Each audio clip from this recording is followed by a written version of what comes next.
I'm stressed right now. Can you tell? My knees are shaky, my hands are sweaty, and I feel like I'm gonna throw up. Which is exactly the opposite of how I wanted to feel giving a talk about stress. But here's the thing, stress isn't always the enemy. Most of us think of stress as some kind of plague, like a built-in obstacle to everything that we want to achieve. But it's not always bad. Our bodies are smart, so if stress were always bad, why would we have it in the first place? Stress keeps you alert and focused when you need it. It's not evil, as long as you don't have too much of it. There's a Goldilocks zone. Not too little, not too much, just right. First of all, let's talk about what stress actually is, what it looks like inside the body. Stress is your body's reaction to a challenge or demand. And when you're stressed, your brain activates something called the HPA axis. HPA stands for hypothalamic pituitary adrenal, which just sounds like an extremely long word, but the name tells you exactly what it is. It's a connection between your hypothalamus, your pituitary gland, and your adrenal glands. They work together like a relay alarm system in response to stress. When you're stressed, it's like passing a note across a classroom. You need someone in the middle. The hypothalamus, here in the middle of your brain, starts off the signal, and it signals to the pituitary gland, which is this droopy-looking thing here. And the pituitary gland then wakes up the adrenal glands, and these sit right above both of your kidneys on either side.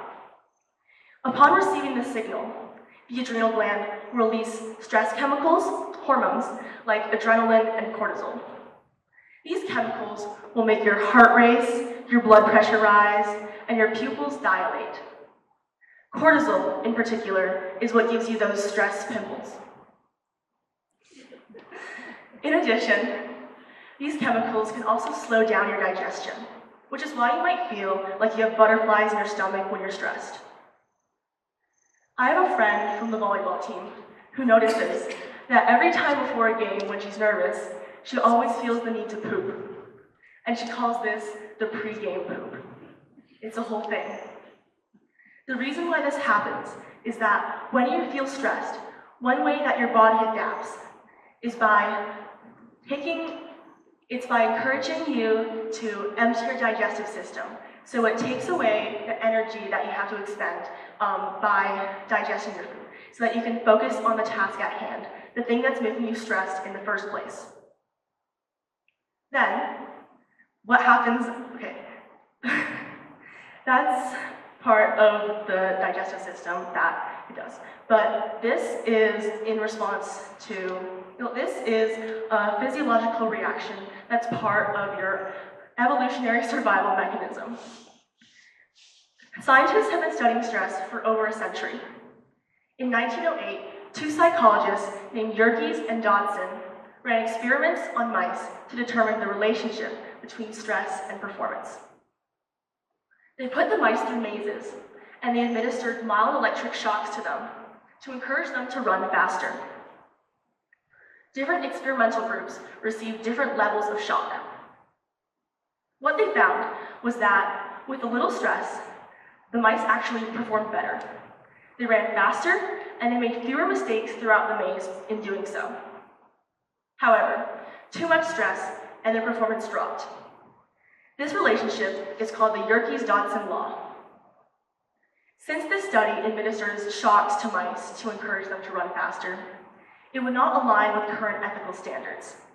And it assumes that higher intensities of shock correspond with higher levels of stress.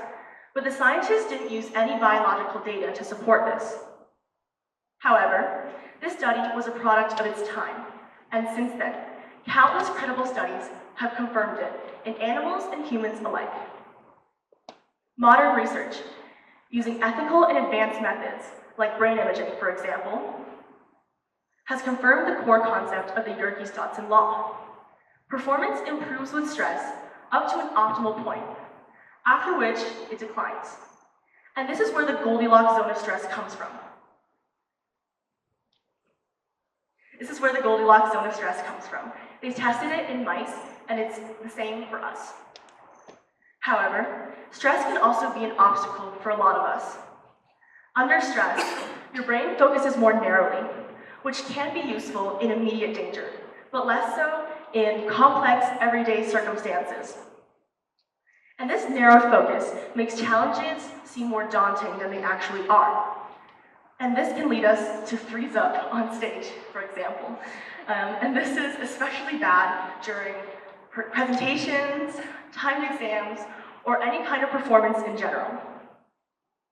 For example, Lana Del Rey had an infamous Saturday Night Live performance in 2012. For those of you who aren't very familiar with her, she's an American singer-songwriter of pop music. And in 2012, her SNL performance was criticized as one of the worst musical performances ever hosted by the show. Viewers called her voice dull and monotone. She later claimed that she heavily underperformed due to stress. But when stress doesn't go away, it becomes an even bigger problem, When stress occurs, when stress affects your health, it becomes an even bigger problem. It can lead to long-term issues like anxiety, insomnia, a high blood pressure, digestive issues, and even long-term health issues like heart disease, for example. But stress isn't always the villain either. Let's look at some examples where moderate short-term stress is beneficial to us. First of all, a new study shows that short bursts of stress can actually boost your immune system, helping you stay healthy for longer and fight off infections faster. Though, chronic, long-term stress has the opposite effect. Instead, it suppresses your immune system. Chances also are that you've experienced something called the pre-deadline panic, or something I call the pre-deadline panic, in which you know that you should be working on something because it's due soon, but for some reason, it just doesn't seem like that big of a problem at the moment. That is, until it's 10 p.m. and you have a paper due at midnight, and you've barely even started. Then, the panic just boosts you forward, and you write at a speed that you didn't think was possible for yourself. Although it might not be your best work, you still got it done in time, so I'd argue that this kind of stress is good stress. It makes you productive, and it pushes you to push yourself. I remember one of my track meets from this year. I felt nauseous from stress, dizzy, like I was floating outside of my own body.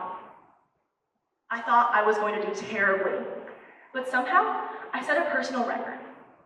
My body felt stressed, but the stress made me faster. This is because when your fight or flight reaction is activated, your muscles tense up, which might cause you to start shaking. And this is helpful because it allows for you to make faster and stronger movements, which is very useful in immediate danger. And it's not just about physical performance. Moderate stress can boost creativity and problem solving. Studies show that a little bit of stress can help your brain think outside the box and come up with fresh ideas that maybe you couldn't think of otherwise. So, when deadlines loom and stakes feel high, a little bit of stress might just spark your best thinking. So, how do you get stress in that Goldilocks zone? Well, if you're feeling unmotivated and in need of a little stress in your life, try finding ways to challenge yourself. Join a new club, train for a marathon, take up a new sport, or try public speaking. On the other hand, here are a few strategies that I personally found helpful for reducing stress. First, recognize what stress is and reframe the way that you think about it. Remind yourself that it's just your body trying to help you. Next, physical activity is very helpful as well because it burns off the excess stress hormones like adrenaline and cortisol. Practicing breathing exercises is also very useful, especially if you're in the moment experiencing fight or flight mode, as a smaller, more controlled oxygen flow to the brain helps calm you down and break you out of fight or flight mode.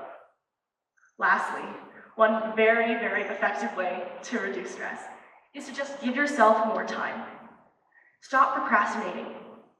I know it's hard and much easier said than done, but it's vital because it takes away the stressor itself. Stress can be useful in boosting you to finish something quickly before a deadline, but getting rid of that need to triple your working speed in the first place is much more beneficial to you. So, stress isn't the enemy. It's a tool that you can use. But in order for it to actually be helpful, you need just the right amount. Too little stress, you're asleep. Too much stress, you're paralyzed. Just the right amount, and you're in the Goldilocks zone.